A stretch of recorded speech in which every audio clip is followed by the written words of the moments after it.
Muito boa noite e sejam bem-vindos. Nós hoje, 16 de abril de 2023, domingo, iniciamos uma nova jornada aqui dentro da Vale TV, com o programa Arconte. Espero que seja do agrado de todos e, antes de qualquer coisa, eu gostaria de fazer um agradecimento à Vale TV por acreditar no projeto, agradecendo na pessoa do Rodrigo Steffen, seu diretor, que concordou e acreditou nesse nosso novo projeto. Hoje, nosso primeiro programa, nós temos dois convidados que muito nos honram e eu acho que não preciso ficar elogiando os dois aqui muito, não. Eu só vou falar para vocês quem são os dois convidados. E farei em ordem alfabética para evitar qualquer desgosto atual ou futuro de futuros convidados, né? Nós temos o Percival Pugina, membro da Academia Rio-Grandense de Letras. Ele é arquiteto, empresário, escritor e titular do site Liberais e Conservadores, que é o site www.pugina.org. Colunista de dezenas de jornais e sites no país, autor de Crônicas contra o Totalitarismo, Cuba, a Tragédia da Utopia, Pombas e Gaviões, A Tomada do Brasil, e integrante do grupo Pensar Mais. Também temos, e muito nos honra, Gustavo Vitorino, mais conhecido como músico, advogado, engenheiro, jornalista, radialista, deputado radialista brasileiro, gaúcho, que atualmente trabalha na Rádio Pampa e na TV Pampa. Atua também como ex-conselheiro seccional da OAB no Rio Grande do Sul, atualmente deputado estadual. Sejam bem-vindos, é um prazer tê-los aqui e espero que nossa conversa possa ser muito produtiva e do interesse de todos aqueles que nos assistem. A minha primeira pergunta para vocês, para nós podermos começar ter uma conversa, eu vou citar o nosso atual mandatário no país, o nosso presidente. No dia 21/3, o presidente, em um evento que, dentro da retomada do programa Mais Médicos, ele, falando de economia, ele fez uma declaração dentro do alto da sua rasteirice intelectual. Ele disse que nós deveríamos esquecer os livros de economia. Ele foi muito específico em relação a falar sobre os livros de economia, né? Já que ele é um grande entendido no assunto. Então, pegando esse gancho dele, a minha pergunta para vocês é a seguinte: além de esquecer os livros de economia, esse livro aqui, ele deve ser esquecido também ou ele já foi esquecido? Qual a opinião de vocês? Por ordem de salário. Por ordem de salário, então, Pugina. Bom, primeiro, uma alegria estar participando do programa Arconte, de estar conversando aqui com meu querido amigo Gustavo Vitorino, a quem, durante a campanha eleitoral, para quem eu pedi voto para 3 ou 4 pessoas e ele era uma das que estava na minha lista. Prazer também retornar a Novo Hamburgo, uma cidade em permanente transformação, mostrando um dinamismo, né, que causa inveja a outros municípios do estado, né, e de falar ao público da TV. O presidente da República, por ser uma pessoa despreparada, há que reconhecer, e ao dizer isso, algumas pessoas haverão de ficar aborrecidas com isso ao ouvir, mas não tem qualificação, a mínima qualificação necessária para o cargo, exceto a de se autopromover em qualquer circunstância, né? E uma combatividade que se volta de modo prioritário contra aquilo que é bom. Eu não conheço, e já fiz esse teste, não conheço um valor meu, nenhum princípio pelo qual eu tenha apreço, nenhum bem que eu queira e pelo qual eu seja capaz de dar a minha vida, que ele não combata vigorosamente, usando para isso o poder político e a força do Estado. E pior, impregnando o Estado com agentes deste processo E nisso está, e ele é o principal responsável, nisso está a causa da tragédia brasileira neste século. Ele abriu o século XXI para o Brasil em 2003, fez o estrago que pôde fazer, ele e o partido dele, quase quatro mandatos consecutivos, teve o tempo de deixar o Supremo Tribunal Federal com a população que está lá. Teve tempo de fazer isso. Olha o tamanho do estrago que estão fazendo nessa Constituição dentro do Supremo Tribunal Federal e no desrespeito aos poderes. Então, sempre que se fala no atual presidente da República, eu digo, nós estamos promovendo aqui um reencontro com o ano de 2003, com um futuro já conhecido. Ou seja, ao dizer isso sobre a economia, ele está acenando para tudo que ele e a Dilma posteriormente agravou. E ele está mais parecido com a Dilma do que com o início do mandato dele, quando ele pegou uma herança saudável. Exato. E ele tem o mau hábito de cuspir para trás em quem vem atrás dele. Né? Sempre uma herança maldita. E ele está destruindo sistematicamente tudo aquilo, né, que de melhor foi feito em resposta às necessidades e às dificuldades do país nos 6 anos de mandato do Temer e do Bolsonaro. Vitorino? O que eu tenho visto, antes de mais nada, obrigado pelo privilégio de participar do seu programa. Eu que agradeço a vocês. Programa 01 é sempre um programa importante, porque marca, né? Marca. Sim, sim. E está ao lado dessa lenda. O Pugina é meu ídolo, meu guru, é um cara que eu leio as entrelinhas, as vírgulas, tenho uma admiração profunda pelo Pugina, pela lucidez. Em relação ao presidente da República, eu tenho que me controlar quando eu falo desse sujeito para não dizer palavrão. Isso é uma realidade. Eu fico louco de vontade de classificar ele como eu gostaria, mas eu não posso. Mas que dá vontade, dá. Porque é o suprassumo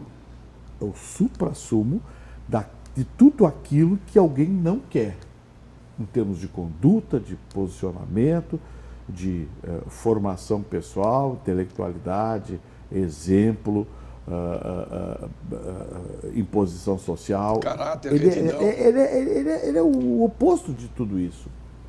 E aí eu fico me perguntando, Pugina, até que ponto o Nelson Rodrigues não tinha razão quando dizia que nós temos um espírito de vira-lata, que o brasileiro gosta de ter dono.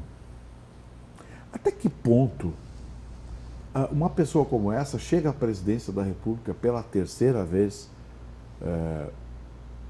pelo menos tinha lá nos computadores do TSE lá tinha 60 milhões de votos. É o que dizem, né? É o que diz o TSE. Então, como é que uma pessoa dessa chega ao cargo máximo pela 3ª vez com um histórico como o dele? Com um exemplo como o dele? As pessoas com as quais ele se relaciona, as pessoas que se aproximam dele, você olha e enxerga ali o suprassumo da incompetência, para dizer o mínimo. Quer ver uma coisa, Pugina? Dos 6 estados que têm o pior IDH brasileiro, 5 deles ele pegou os governadores e deu ministério. Deu ministérios. Bahia, Ceará, Maranhão, Pará. Ele pegou esses incompetentes e deu um ministério para cada um. O Flávio Dino arrebentou com o Maranhão. E agora quer dar uma de xerife, quer ser o Alexandre de Moraes do Executivo, que vou processar, vou tirar as armas, vou não sei o quê. Pô, ele resolveu processar, acho que processou um jornalista, porque disseram que ele foi uma boca de fumo sem segurança. Caramba, e a exceção da verdade? Uma regra do direito que está lá, exceção da verdade. Ele não falou a verdade, o jornalista? Pois bem, Flávio Dino resolveu processar. Por quê? É uma forma de importunar, uma forma de fazer pressão. Então, veja você, aí vamos tirar fora essa mediocridade de gestão. Entrega o mais importante ministério do país para um ministro que disse escancaradamente, não tem nada de economia. O que eu fiz lá foi um cursinho lá de pós-graduação. 2 meses. E aí até colei na prova final. Esse cara está cuidando da economia brasileira. Ó, eu até brinquei, eu digo a GM que me perdoe, mas a gente andava de BMW com o Paulo Guedes, agora está mandando de Celta. Porque é ridículo. O Fernando Haddad abre a boca, é ridículo. Qualquer pessoa que entenda minimamente de economia, eu não sou economista, mas agora em maio eu completo 50 anos de rádio, 47 de jornalismo, já deu para aprender muita coisa. O Fernando Haddad abre a boca, é uma bobagem atrás da outra. Aí, Pugina, vem um auxiliar dele lá, o braço direito dele, e diz, não, a reforma tributária vai fazer com que cada brasileiro enriqueça de 10% a 20%. Aí eu parei, eu digo, não, para aí, não. Esse cálculo, da onde saiu isso? Então aquela coisa de jogar no ar, né? O próprio Lula disse já, joga o número, ninguém confere. Não, hoje em dia ele joga o número aqui, em 30 segundos eu sei se o número é verdadeiro ou não. E o que a gente descobriu, que o Lula mente de forma compulsiva. A esquerda brasileira mente de forma compulsiva. Eles não têm limite para mentira. Mas não foi uma ministra dizer que o brasileiro tem 120 milhões, 130 122 milhões. De gente passando fome. Pô, isso ofendeu os gordinhos, né? Me ofendeu, eu estou do outro lado. Mas, para aí! E o quanto isso é deseducador? Exato, Isso é deseducador, desinforma e deseduca, né? Exato. Não, e a nossa imagem lá fora vai por água abaixo. Mas não foi um retardado agora lá falar mal do agronegócio brasileiro. O cara que deveria ir lá promover o agronegócio brasileiro foi lá falar mal do agronegócio brasileiro. Que o agronegócio é destruidor, não sei o quê. Aí eles querem valorizar o MST, os produtos. O MST não produz produto para alimentar Curitiba. Não, e assim, como em termos de produção de alimentos, né? Como você vai alimentar, se utilizar da produção orgânica, que é o tanto que eles gritam, né? Como você alimenta 7 bilhões de pessoas com isso, por exemplo? Todo mundo no seu quintalzinho produzindo alguma coisa? Seguindo a linha que nós estávamos ainda, nós somos uma democracia? Não. Nós somos? Não. Democracia é muito mais do que periodicidade de eleições. Exato. Se fosse isso, Cuba seria uma democracia. Como O eles Irã, dizem. o Irã tem. A China seria uma democracia. A China tem eleição. Coreia do Norte, né? Ter eleições periodicamente é um instrumento que os regimes democráticos colocam à disposição para a renovação e reafirmação dos seus quadros políticos. Ponto. O resto é valor. O resto é valor. Você precisa ter, para ter uma democracia, você precisa ter uma boa Constituição, que por si só não é democracia. É o direito que está aí. Democracia implica necessariamente a manifestação e o respeito à vontade popular. E quando nós temos uma situação como a nossa, em que milhões de brasileiros vão às ruas, falam ao Congresso Nacional, e o que entra por aqui de um lado sai pelo outro, nós não estamos num regime democrático. Quando você vai às praças, vai às ruas, fala ao Supremo Tribunal Federal, fala ao Senado, ninguém te ouve. E, pelo contrário, passam a te maltratar, em que pese por respeitosos que sejas, por disciplinado que sejas nas tuas manifestações, por limpa que deixes a praça e a rua quando passas a ser visto como um malfeitor. Tu não estás numa democracia. Quando o Congresso Nacional se organiza de uma forma que ele precisa, parlamentar precisa, para garantir o seu mandato de emendas parlamentares para levar dinheiro para as suas bases, porque lá dentro ele deixa de fazer aquilo que eu, tu, ele, o senhor que está nos assistindo, que é a senhora que nos vê, que deseja para o país, e quer para o bem do país. Quando ele não faz isso, porque tem outros interesses, não estás numa democracia. Então, nós definitivamente, nós estamos muito longe de um regime democrático. Se não tem, quando persegue os jornalistas, quando tu patrulhas as redes sociais, quando tu controlas a liberdade de pensamento, quando tu estreitas a visão do cidadão, limitando a informação que te chega, o teu conhecimento, quando tu condenas num processo eleitoral o antagonismo entre os candidatos, passa a considerar aquilo como indesejável, mas que diabo de eleição é essa que querem? Uma eleição sem contraditório, sem entrechoque? Quando tu policias o processo eleitoral a ponto de cercear a liberdade de expressão, quando há coisas que não podem ser ditas, que diabo de democracia é essa? A democracia comporta presos políticos? Não. Não. Hoje o Brasil tem presos políticos, o Brasil tem refugiados políticos, o Brasil teve torturados políticos, o Brasil tem tentativa de homicídios políticos. O Brasil não é uma democracia, não é. Nós somos um regime ditatorial que nasceu das togas e agora tende a recrudescer nas mãos da esquerda radical, a esquerda pirada. Porque o que a gente está vendo aí é só a ameaça de vamos censurar, vamos não sei o quê. O ministro da Justiça veio a público e disse, não, porque esse caso lá de Santa Catarina, se a violência pregada pela direita, pelos conservadores, Violência? Pô, os caras passaram décadas invadindo o prédio, quebrando tudo, invadindo terra, matando gado, matando policial, mataram um PM aqui na praça, aqui no centro de Porto Alegre. E ele vem com esse papo. Ele, oriundo do Partido Comunista, ninguém assassinou tanto na humanidade quanto o comunismo. Como eles. É. Nem fascismo, nem nazismo, nem nada disso, que são regimes vergonhosos, matou e assassinou tanto, direta e indiretamente, porque matam de fome. Então, aí vem o ministro dizer que nós estamos vivendo um momento, não sei o quê. Já nem falo daquele jornalista idiota que disse bobagem. Aquele é um bobalhão mesmo, não dá para levar a sério. Porque quando o sujeito, você já não leva a sério, se diz bobagem, você, mais uma bobagem, um idiota. Mas o ministro da Justiça não ter respeito pela liturgia do cargo e querer se aproveitar disso, dizendo que a culpada é a internet. Eu ouvi isso no programa que eu participo. No programa que eu participo na TV Pampa, eu ouvi isso. Não, porque a internet, temos que estabelecer regra. A Rádio Pampa, que eu participo, de segunda a sexta de manhã, ouvi isso da Rádio Pampa. Não, porque o projeto do governo é evitar o discurso. Mas discurso de ódio, não existe ódio pior do que da esquerda. Capítulo 6º de Gramsci. Acuse outrem daquilo que você faz antes que alguém veja o que você está fazendo. Então, ninguém odeia tanto quanto a esquerda. Ninguém prega tanto ódio quanto a esquerda.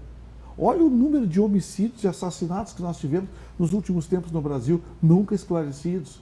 Ou você acha que o Toninho do PT morreu por quê? Ou o prefeito Celso Daniel morreu por quê? Teori Zavascki, até hoje. Aliás, como cai avião no Brasil, né? O índice alto. O índice alto. O índice alto de queda de avião. Então, assim... Péssimos pilotos. Sabe, a gente poderia numerar o presidente da Fiat, aquele que tinha uma delação premiada, encaminhada, de repente morreu. Mas o Celso, se me permita só uma parte, o Celso Daniel é uma história interessante, né? Porque, na realidade, ele é meio que deusificado, se é a palavra correta, mas, nossa, ele estava contra a corrupção dentro do partido. Não, peraí, cara pálida. Ele estava contra que metessem a mão para efeito pessoal, privado, né? Ele estava completamente a favor do esquema de pegar o dinheiro dos empresários para o partido. E isso, eu sou de São Caetano do Sul, do ABC Paulista, né? Do lado de Santo André. E o problema ali era esse só. Ele achou ruim porque estavam pegando dinheiro e botando no bolso. Não, tinha que botar no bolso do partido. E foi aí que deu a confusão. Então, assim, aí fizeram essa onda agora. Porque a Marielle, assassinaram a Marielle, porque era o vizinho do Bolsonaro, era o irmão do primo, da empregada, do tio, do pipoqueiro que fica frente ao Bolsonaro. Fizeram aquela onda toda. Aí foram investigar. Investigaram, olha daqui, olha dali, acharam os assassinos. investigaram quem é que mandou, identificaram o brasão, identificado com a esquerda. Bom, aí o assunto desapareceu. Desaparece, né? A Marielle desapareceu dali. Deixaram o corpo da moça descansar. Bom, aí agora, nessa negociação lá no parlamento, o irmão do brasão é deputado federal. Ele tinha votado pela CPI do 8. Não. Ele foi um dos que retirou. Veja a coincidência, como o mundo é estragado. No outro dia, o irmão dele foi solto. No outro dia, o irmão dele foi solto lá no Rio de Janeiro. Veja como a máquina está entranhada, como a máquina está dominada por um sistema. Mas pode ter sido coincidência, mas são tantas coincidências hoje no Brasil que eu confesso que me preocupa, né? Porque é um tal de dólar na cueca, o dinheiro para não sei onde, o dinheiro para cá, o dinheiro para lá. O Lula, primeira obra do Lula, vou fazer o gasoduto na Argentina. Aí agora, vejam o que nós chamamos de ética e moral desse governo. Partidos que estão no governo, PSOL, PCdoB, não sei o que, um PQP, um diabo desse lá, entraram na justiça, no STF, pedindo que as empreiteiras que confessaram os crimes não paguem mais, as multas não paguem mais. Esses partidos pediram isso. Aí você vê partidos como o pessoal na rua, por exemplo. Não, porque eu sei que é. Para aí, o pessoal é governo. O pessoal tem ministério, tem 2 ministérios. O pessoal tem 2 ministérios. Então, não, mas que o governo Lula, porque é uma barbaridade. Aí a gente olha e diz, não, peraí, alguma coisa eu não estou entendendo. Então, sabe o que me lembra a esquerda brasileira? Eu acho que nós, para os jogos, somos mais antigos. Você de São Caetano deve lembrar também, porque também devia ter lá. Na Praça Central de Porto Alegre, ali em torno do Mercado, tinha os chamados batedores de carteiras, mão leve. O que eles faziam? Eles passavam, você puxava a sua carteira e saíam correndo. Se eles não conseguiam pegar a sua carteira, eles se viravam rápido e diziam, olha lá, pega lá, apontando para qualquer coisa. Exato. A esquerda é especialista nisso. Eles fazem, olha lá. Isso é um problema tão sério que você está levantando.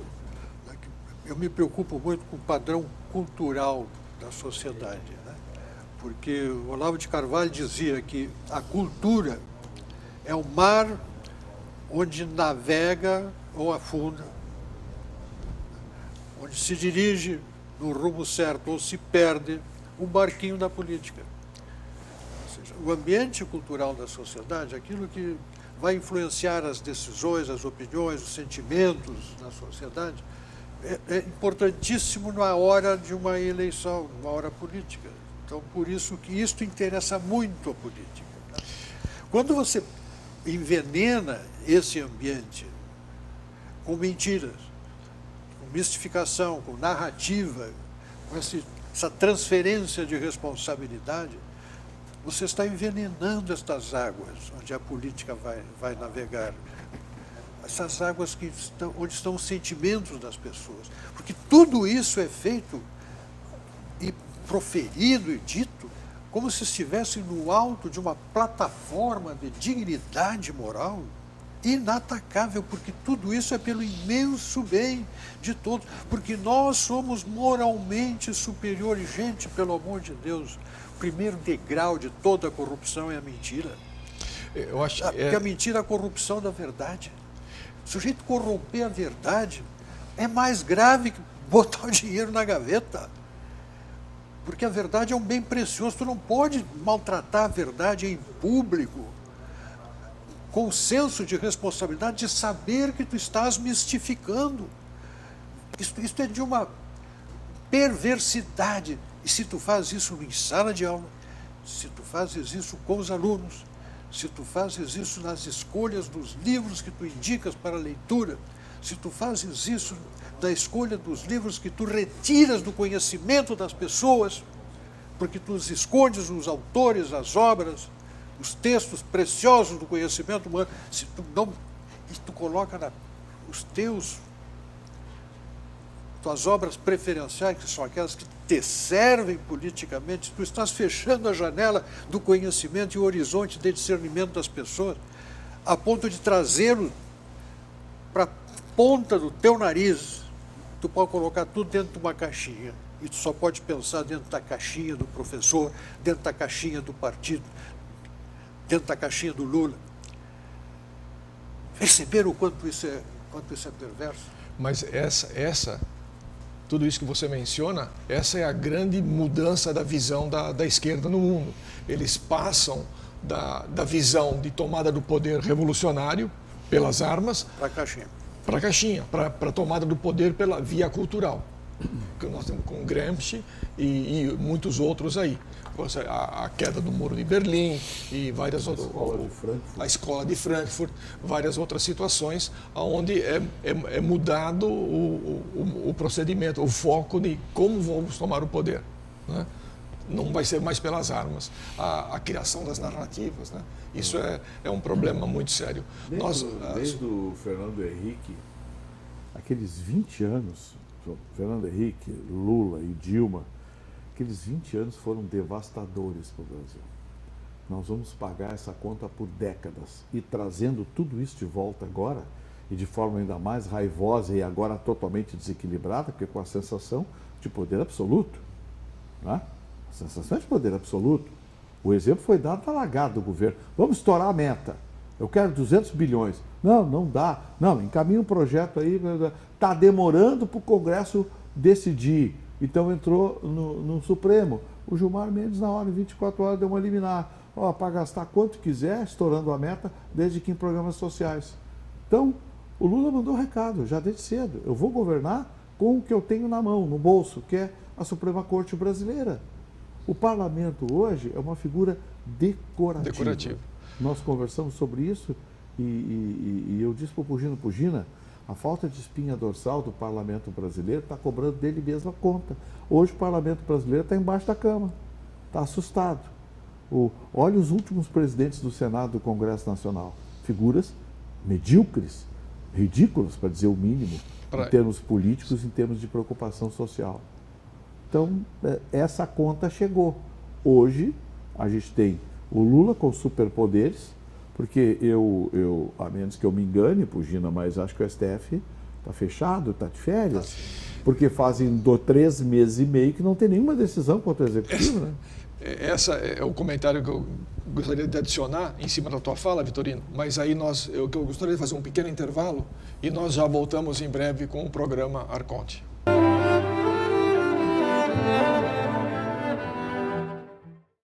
A cada novo dia, uma nova esperança. Estamos todos conectados. Não importa o peso de sua carga, o importante é nos conectarmos com olhares e sorrisos. Dê o seu melhor sempre. Compartilhe o bem, sempre. Vibre com seu time. E você? Tá esperando o quê? Vem pra Blend.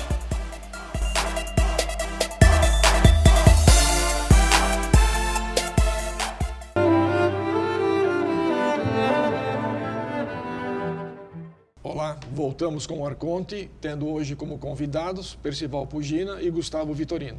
Retomando o que nós estávamos falando antes do intervalo, e pegando o que você havia comentado, é muito comum, eu como sou de São Caetano, do ABC Paulista, uma área industrial, então é muito comum você ver nas indústrias aquela placa gigantesca na entrada, né, do pessoal da segurança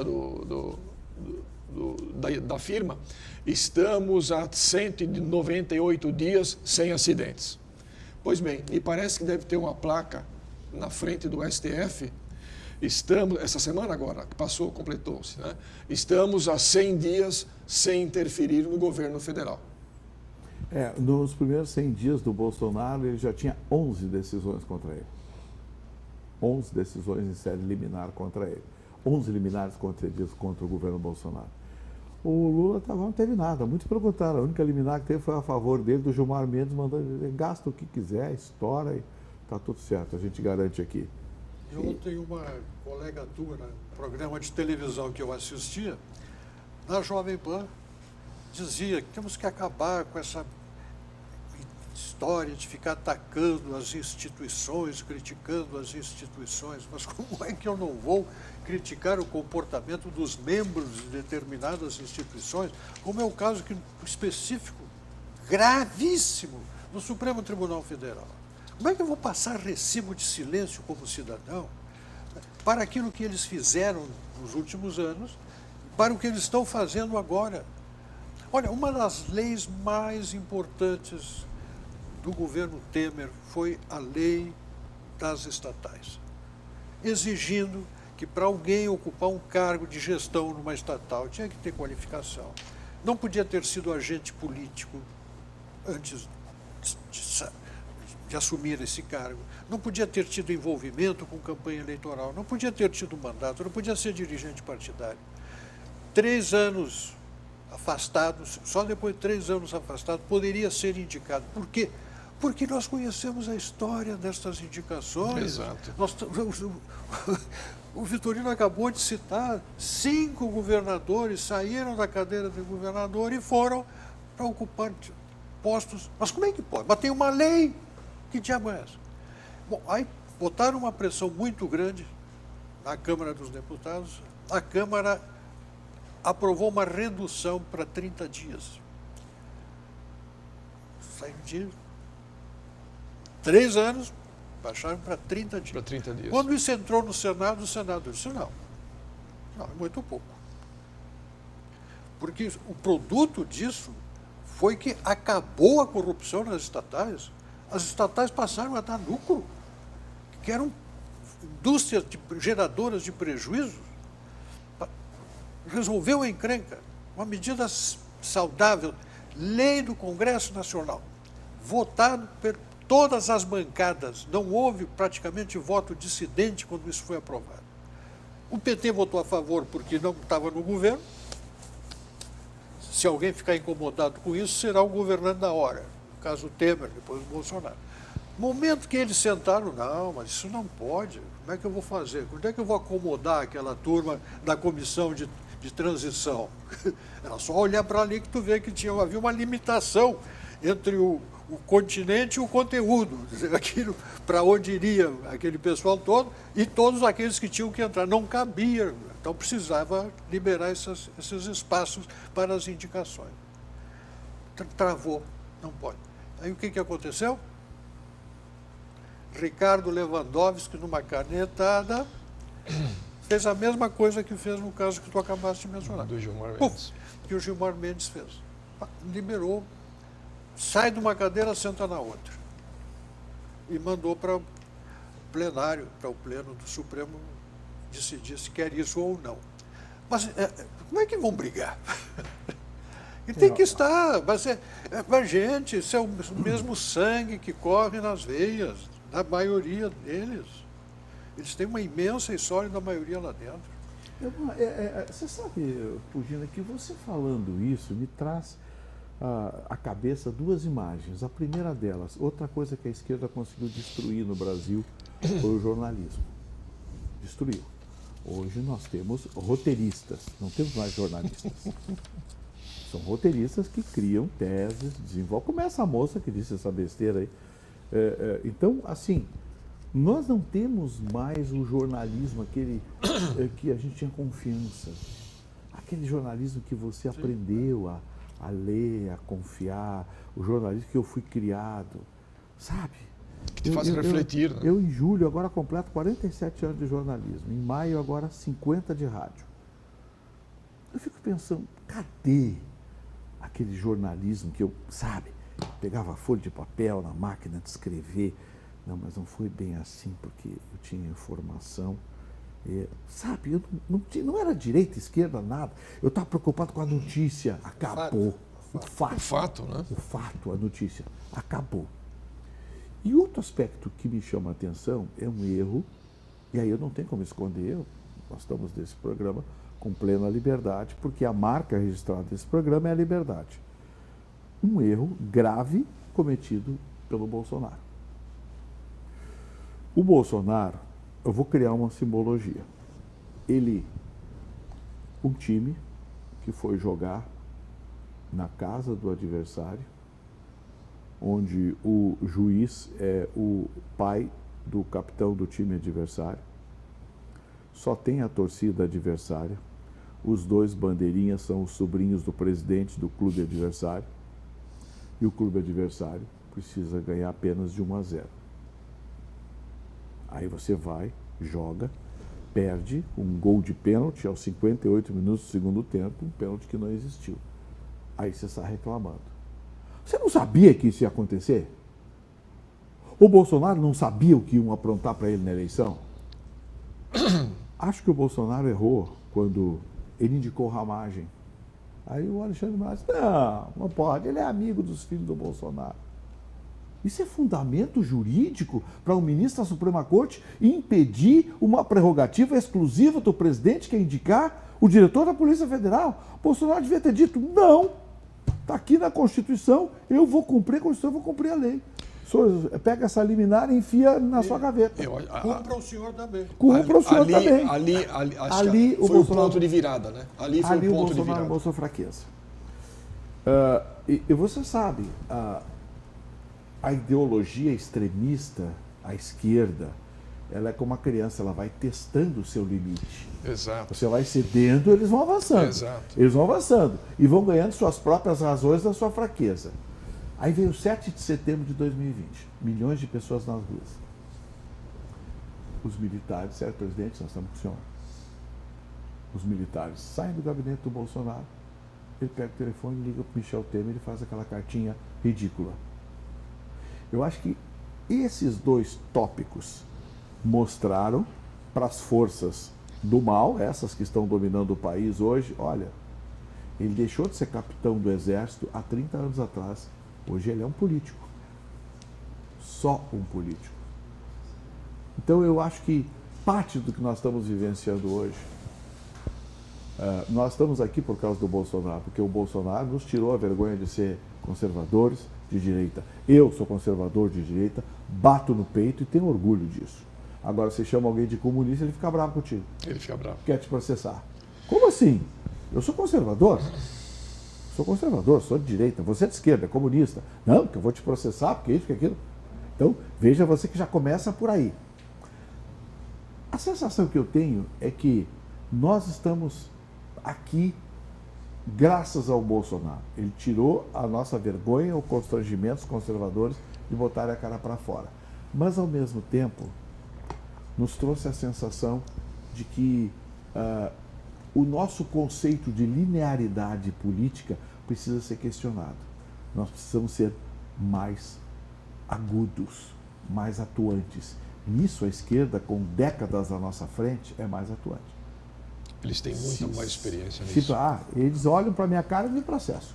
Você falou isso aqui, me processa. Me processa. A gente não faz isso. Agora, sobre o Bolsonaro, eu gostaria de colocar um assunto para discussão aqui. A impressão que eu tenho dele, a minha opinião, Bolsonaro, ele é um ponto de ruptura no processo. Ele não é, apesar de ter Messias no nome, não é ele, é o cara que vai salvar o país, não é nada disso. Ele é só o ponto de ruptura. É o cara que daqui 50 anos nos livros de história falam, olha, o processo de mudança do Brasil, de conscientização do poder que tem a maioria liberal conservadora, que o Brasil é um país conservador, começa com o Bolsonaro. E, evidentemente, agora foi interrompido. Mas é uma interrupção momentânea, que vai ser dada continuidade com outros elementos que vão dar continuidade a esse processo. É por aí? Seria por aí ou não? Eu não sei se o Pugino vai concordar comigo, eu vou ser bem agudo. Eu acho que nós só vamos conseguir reverter esse processo com sangue. O sistema está tão seguro de si, está tão entranhado, e aí eu quero louvas ao meu mestre, Percival Pugina, que cunhou a seguinte expressão: a máquina pública está cupinizada pela esquerda. Opa. Essa expressão foi cunhada pelo Pugina. E eu uso até hoje e dou o crédito. Segundo o mestre Percival Pugina, a volta da esquerda ao poder, ela se tornou tão devastadora, a eleição foi tão polêmica em todos os aspectos, que ali na eleição foi o marco zero da destruição da democracia brasileira. Eu não posso dizer aqui tudo que eu penso. Pugina também não. Sim. Você também não. Sim. Então nós não estamos numa democracia. Claro. Exato. Não temos uma democracia. Então o que acontece? Eu acho que a reversão disso vai ser o povo na rua. E o povo na rua, a gente sabe como é que a esquerda trata o povo na rua. Trata com violência, querem criar agora a Guarda Nacional, não sei o quê, aos modos da Guarda Bolivariana Da Venezuela. Que é uma espécie de... Você monta uma escória ideológica que vai agir com ódio, que é o que acontece na Venezuela. Lá eles matam mesmo, atiram no meio da rua, matam, está tudo certo, ninguém reclama. Então, assim, o que pode mudar? O povo na rua, fazendo pressão, lutando e enfrentando não apenas as instituições cupinizadas, mas principalmente a imprensa. Porque hoje nós temos pelo menos 3, 4 grandes problemas no Brasil, que são o Grupo Folha, que é Folha UOL, que engloba a Bandeirantes, porque o UOL agora tem parceria com a Bandeirantes, e a Bandeirantes vem desandando nos últimos meses. Tem um grupo chinês por trás da Bandeirantes. Desandou a Bandeirantes. A Bandeirantes tentava manter, desandou. A Globo nem se fala, é o império da desinformação no país, o império do condicionamento.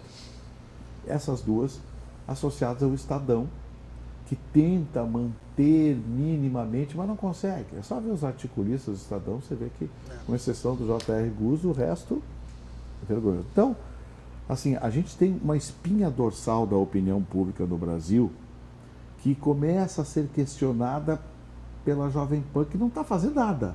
A Jovem Pan só está dando os dois lados da notícia. Está tentando fazer jornalismo. Não, e a Jovem Pan até deu uma, assim, usando o popular, a Jovem Pan afinou até. Deu uma afinada, porque claro. a pressão foi muito forte. E tirar ela do ar.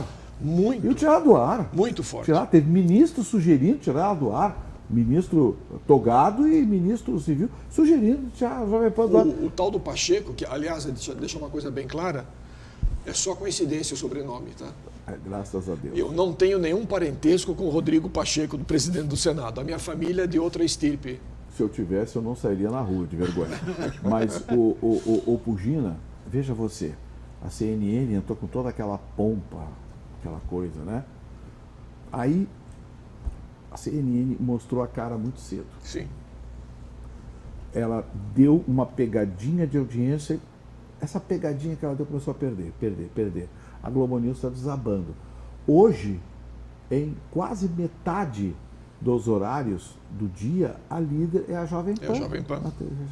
E a Jovem Pan? Mas a Jovem Pan... Não, a Jovem Pan está fazendo o arroz com feijão do nosso tempo. Só está dando os dois lados. Nada decepcional. Coisa que não tem na Globo e não tem na CNN. A ponto de você ter... Sem apuro técnico, sem maior sofisticação, nada, apenas pessoas competentes falando. Dos dois lados. Tem a esquerda, tem a direita, confronto de opiniões. Aí você vê comentaristas de Globo News, comentaristas de CNN. Pô, gente que diz cada bobagem, eu fico constrangido, né? Eu fico constrangido. Artigos. Bom, eles conseguem fazer lambança até nos títulos, né? Tá ruim, mas tá bom, não tá tão ruim. Despiorou. Agora não é aumentar a gasolina, é reonerar a gasolina. Eles inventam. É o país que estava despiorando e agora está desmelhorando. Desmelhorando. É um negócio vergonhoso. Uma maluquice. Então, esse é um grande adversário que a direita tem, que é retomar, não o controle, mas retomar a dignidade do jornalismo. Fazer com que profissionais, como o Pugina, por exemplo, tenham mais espaço, que mais espaço como esse aqui se reproduzam, para que as pessoas possam fazer o seu julgamento. Porque eles dizem, Vitorino, mas você... Não, para aí. Eu tenho o péssimo hábito de dar a informação inteira. Eu quero que o telespectador julgue. Ele é que tem que dizer, não, o Vitorino está certo, não, o Vitorino está errado. Nós passamos a viver um fenômeno também, simultâneo com isso, que é a produção da análise falsa. De um modo geral, Sua Excelência, o fato vem acompanhado de uma análise que falsifica... Você viu o dado estatístico que saiu da semana passada? Que 68% dos estudantes brasileiros abaixo de 30 anos não sabem diferir o fato do comentário, da opinião. Exato. Exato. Então, com a opinião que ela vem ainda ungida por uma certa autoridade de um opinador previamente escolhido pela posição que tem para coincidir com a posição do veículo, para que aquele fato seja lido como eles querem que seja lido. Ou seja, dane-se realmente a verdade da notícia, etc. E tal. Mas eu quero voltar ao ponto do Sua Excelência, o ex-presidente Bolsonaro.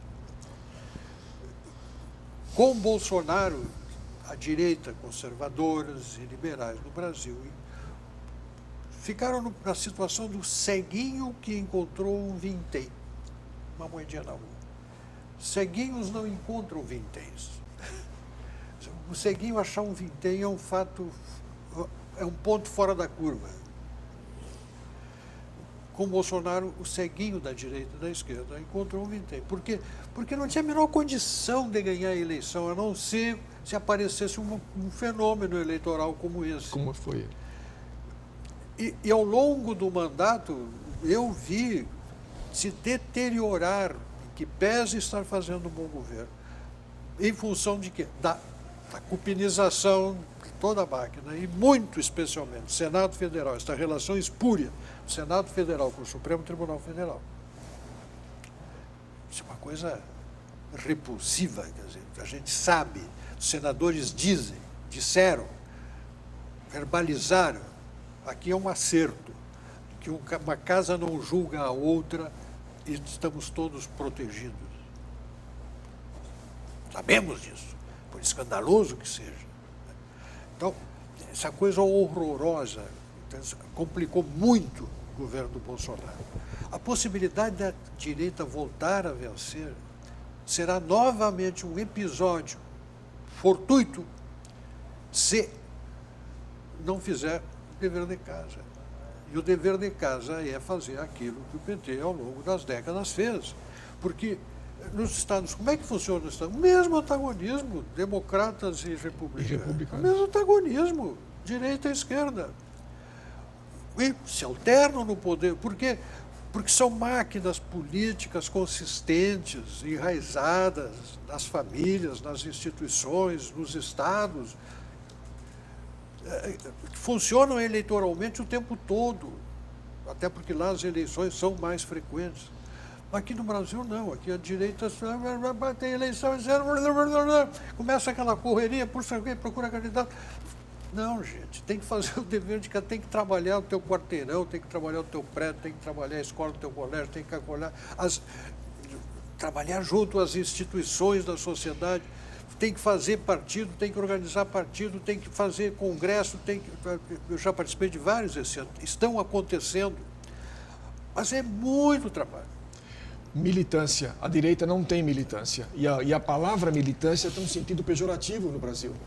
Porque ela é tão associada com a esquerda que eu não sei se a pessoa que é de direita vai se sentir confortável em militar. E é necessário isso. E não basta, numa campanha eleitoral, num trabalho de formação, eu trabalhei tantos anos com isso, tu dizeres o que tu não queres. Claro, tu precisa dizer quem é o teu adversário. Esse cara representa aquilo que eu não quero. Mas tu tens que ter na ponta da língua aquilo que tu queres, para que o teu adversário não te roube aquilo que é teu e não é dele.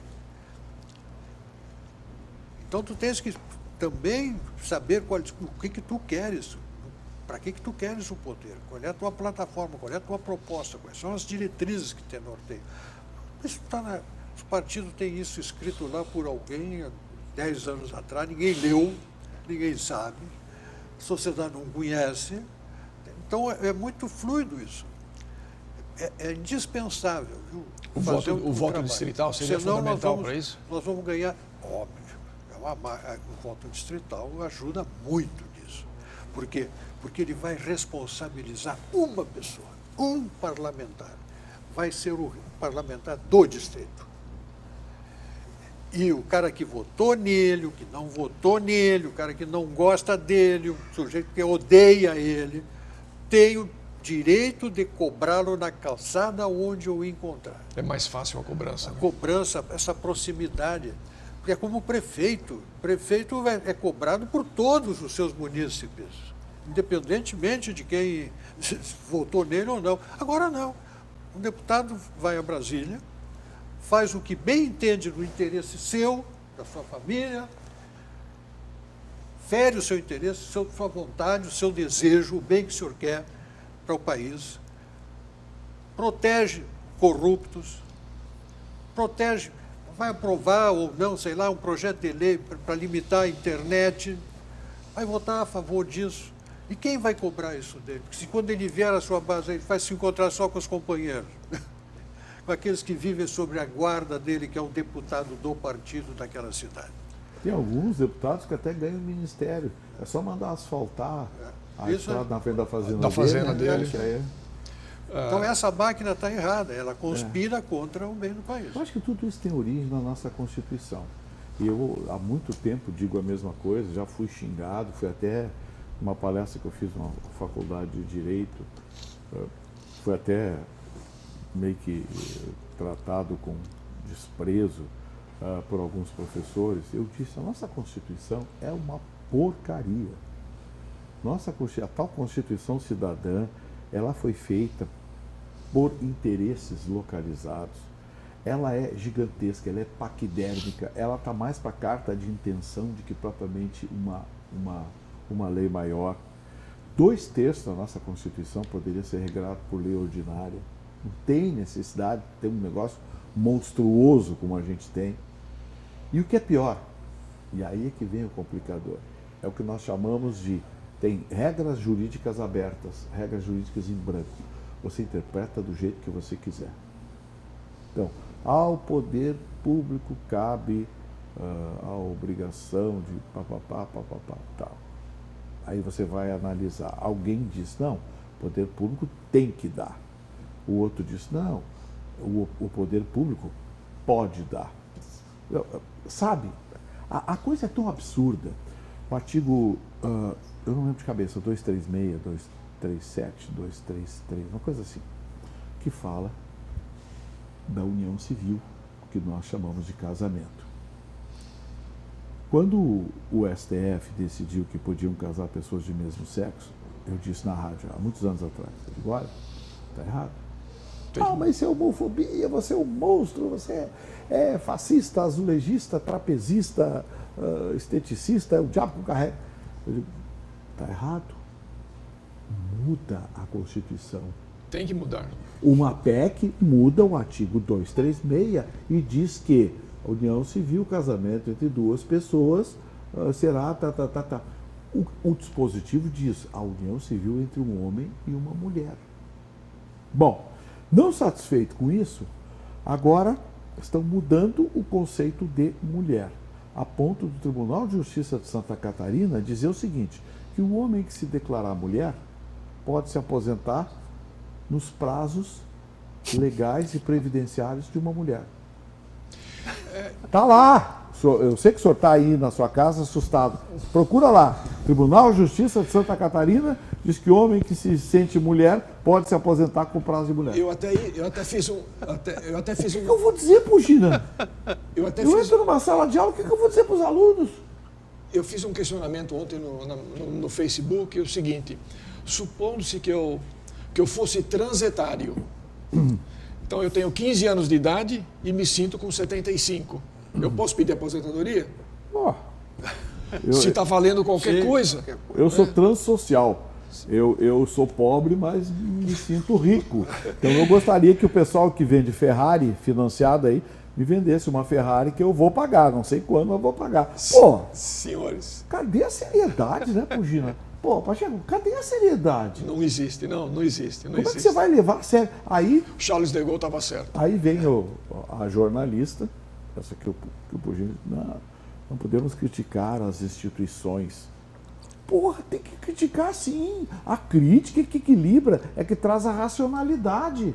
Exato. Pô, aqui no Rio Grande do Sul, nós temos acordos da justiça que diz o seguinte, vagabundo está fugindo da polícia, quer atirar na polícia, não é tentativa de homicídio, é um direito dele fugir. Como assim? Não. Só se ele parar, fizer mira, apontar. senão ele estiver atirando na polícia. Eu quero que digam isso Não para o existe- policial que foi não morto na existe- semana passada. Senhores, Só um pinguinho. É que Não tudo existe fim. coisa mais grave, sob o ponto de vista de segurança pública, do que um bando de bandidos disparar contra a polícia. Bom, aí há um tiroteio, morrem 2 policiais, 10 bandidos. Manchete do dia seguinte, massacre. Ah, Por quê? Porque houve... Foi desproporcional. Foi desproporcional. senhores, Placar errado. eu acho que nós poderíamos ficar conversando aqui por alguns dias, mas infelizmente existe o tempo nos limita. Eu agradeço muito vocês terem aceito o convite, a presença de vocês aqui no nosso primeiro programa Arconte. Espero que isso possa se repetir algumas vezes no futuro, tanto juntos como separadamente. Eu agradeço imensamente a presença de vocês. Eu queria deixar uma dica de livro para o programa. Esse aqui, ó. A Revolução de Atlas. Foi escrito mais ou menos há 100 anos atrás, pela escritora russa Ayn Rand. E esse livro aqui, nos Estados Unidos, por exemplo, o livro mais lido nos Estados Unidos é a Bíblia. Esse é o segundo livro mais lido. Então, ele mostra muito da situação atual do Brasil e do mundo. E é uma leitura apaixonante. É aquele tipo de livro que você diz, bah, eu li de uma sentada só. Essa edição que eu tenho são 3 volumes, mas é um livro apaixonante. Então, essa é a minha sugestão para vocês. Leiam, procurem, vocês vão gostar, sem dúvida nenhuma. Muito boa noite a todos. Eu espero que todos tenham um final de domingo muito agradável. Novamente agradeço aos convidados, ao Vitorino, ao Pugina, agradeço a Vale TV. Espero que todos tenham gostado do programa e até próximo domingo. Uma boa noite a todos.